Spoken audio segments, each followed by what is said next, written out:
अस्सलामुअलैकुम दोस्तों, आज हम बात करेंगे सिग्निफिकेंस ऑफ मियोसिस की। ये प्रोसेस सिर्फ एक सेल डिवीज़न नहीं है बल्कि लाइफ के लिए बहुत इम्पोर्टेंट है। और सबसे पहले इसका इम्पोर्टेंस एक्सप्लेन किया था जर्मन बायोलॉजिस्ट ऑगस्ट वेज़मैन 1890 में। उसने कहा कि मियोसिस के दो मेजर रोल्स हैं। नंबर 1, क्रोमोसोम्स नंबर को मेंटेन करना across generation. Second, generation variation create करना। सबसे पहला रोल है मेंटेनेंस ऑफ क्रोमोसोम्स नंबर। देखो, ह्यूमन में बॉडी सेल्स आर डिप्लॉयड, यानी कि उनके पास 46 क्रोमोसोम्स होते हैं। अगर गैमीट्स भी डिप्लॉयड होते तो फर्टिलाइजेशन के बाद क्रोमोसोम्स नंबर हर जनरेशन में डबल हो जाता, 92, 184 और फिर और ज़्यादा। That's impossible for survival. इसीलिए मियोसिस ज़रूरी है। जर्मलाइन सेल्स मियोसिस करके हैप्लॉइड गैमीट्स बनाते हैं, 23 क्रोमोसोम्स ईच। जब मेल और फीमेल गैमीट्स फ्यूज़ करते हैं तो वो एक डिप्लॉइड जाइगोट बनाते हैं विद 46 क्रोमोसोम्स, और फिर ये जाइगोट माइटोसिस करके एक कंप्लीट ह्यूमन बनाता है। प्लांट्स में थोड़ा डिफरेंट सीन होता है, अल्टरनेशन ऑफ जनरेशन। यहाँ डिप्लॉइड स्पोरोफाइट्स मियोसिस करके हैप्लॉइड स्पोर्स बनाते हैं। ये स्पोर्स ग्रो होके हैप्लॉइड गैमीटोफाइट जनरेशन बनाते हैं जो गैमीट्स प्रोड्यूस करती है। फर्टिलाइजेशन के बाद दोबारा डिप्लॉइड स्पोरोफाइट बन जाते हैं।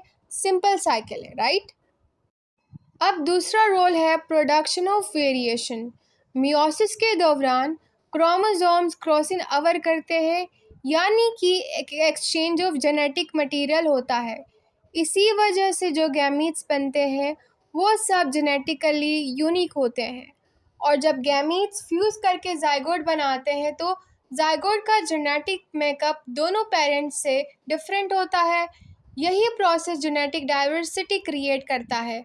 और जेनेटिक डाइवर्सिटी का मतलब है कि स्पीशी को एडॉप्ट करने का चांस मिलता है चेंजिंग इन्वायरमेंट के साथ, यानी सर्वाइवल का सीक्रेट इंग्रेडिएंट।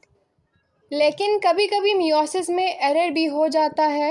नॉर्मली एनाफेज 1 में होमोलोगस क्रोमोसोम सेपरेट होते हैं और एनाफेज 2 में सिस्टर क्रोमैटिड्स अलग हो जाते हैं। इसको कहते हैं डिसजंक्शन।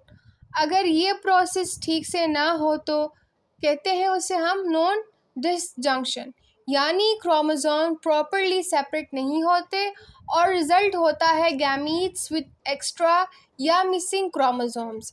अगर ऐसा एबनॉर्मल गैमीट नॉर्मल गैमीट के साथ फ्यूज़ करे तो अगले जनरेशन में क्रोमोसोम नंबर एबनॉर्मल हो जाते हैं।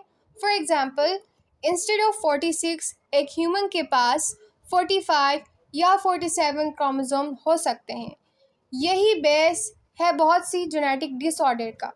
तो दोस्तों, मियोसिस के दो सबसे इम्पॉर्टेंट रोल्स हैं। क्रोमोसोम नंबर को स्टेबल रखना across generation, genetic variation create करना जो एवोल्यूशन और एडॉप्टेशन के लिए ज़रूरी है। और याद रखो, विदाउट मियोसिस सेक्सुअल रिप्रोडक्शन और जेनेटिक डाइवर्सिटी दोनों मुमकिन नहीं होते। अगर आपको ये वीडियो हेल्पफुल लगी हो तो लाइक करो, सब्सक्राइब करो और अपने दोस्तों के साथ ज़रूर शेयर करो। Thank you.